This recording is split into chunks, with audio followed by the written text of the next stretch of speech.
కష్టించే కార్యకర్తలకు సముచిత స్థానం ఉంటుందని కాంగ్రెస్ ఎమ్మెల్సీ అభ్యర్థి మహేష్ కుమార్ గౌడ్ అన్నారు.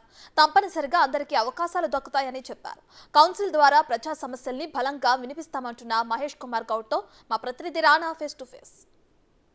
పార్టీ కోసం అహర్నిశలు పనిచేసినటువంటి నాయకులకు ఇవాళ కాంగ్రెస్ అధిష్టానం అందలం ఎక్కించిన నేపథ్యం కనపడుతుంది. గత దశాబ్దాల నుంచి కూడా పార్టీని నమ్ముకొని అనేక కార్యక్రమాలు అనేక పోరాటాలు కూడా చేశారు. ఆ కోవలకు వచ్చారు మహేష్ కుమార్ గౌడ్. ఆయన్ని ఇవాళ ఎమ్మెల్సీ అభ్యర్థిగా కూడా ప్రకటిస్తూ కాంగ్రెస్ పార్టీ ఇవాళ నిర్ణయం తీసుకుంది. ప్రస్తుతం మహేష్ కుమార్ గౌడ్ మనతో పాటు ఉన్నారు. ఎట్లా సార్, దశాబ్దాల నుంచి కూడా కాంగ్రెస్ పార్టీ కోసం మీరు పనిచేశారు. ఇవాళ అధిష్టానం మీ సేవల్ని గుర్తించి ఎమ్మెల్సీని ప్రకటించింది, ఎలా చూస్తారు? సంతోషం. కాంగ్రెస్ పార్టీ గొప్ప పార్టీ. కష్టపడ్డ ప్రతిభానికి ముందో వెనుకో న్యాయం చేస్తానని చెప్పడానికి ఇది తార్కాణం. చాలా ఏళ్ళుగా కాంగ్రెస్ పార్టీలో ఉన్నాను. పార్టీ కూడా నాకు అవకాశాలు ఇచ్చింది. 2 మార్లు ఎమ్మెల్యేగా పోటీ చేసే అవకాశం ఇచ్చింది. కష్టకాలంలో గెలలేకపోయాం.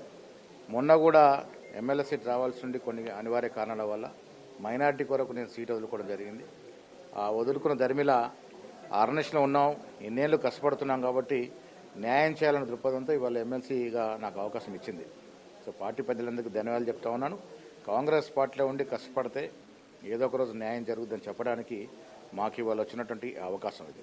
సార్, ఎట్లా చూస్తారు మీ జర్నీని? ఇప్పుడు ఎన్ఎస్యు ప్రెసిడెంట్గా ఉన్నవారు ఇప్పుడు పార్టీ ఆర్గనైజింగ్ వర్కింగ్ ప్రెసిడెంట్గా పనిచేశారు. ప్రభుత్వం వచ్చింది, వెంటనే మిమ్మల్ని గుర్తించి ఎమ్మెల్సీ ఇవ్వడము. అనేక సీనియర్లు కూడా ఈ పదవి కోసం చాలా పోటీ పడ్డబడ్డారు, కానీ మిమ్మల్ని వరించింది. రేవంత్ రెడ్డి గారు పీస్ ప్రెసిడెంట్గా, నేను వర్కింగ్ ప్రెసిడెంట్గా ఈ 3 చాలా కష్టపడతా ఉన్నాను. దీనితోడు 1983లో నేను ఎన్ఎస్యూలో జిల్లా ప్రధాన కార్యదర్శిగా రాజకీయ జీవితం ప్రారంభించాను.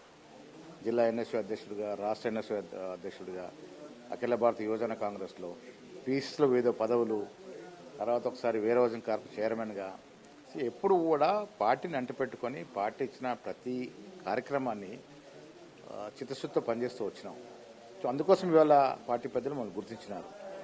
నాతో పాటు ఎన్ఎస్యూ వెంకట గుర్తించినారు. కష్టకాలంలో ఉద్యమాలు చేసి ఎన్ఎస్యూ నాయకుడిగా ఉన్నారు.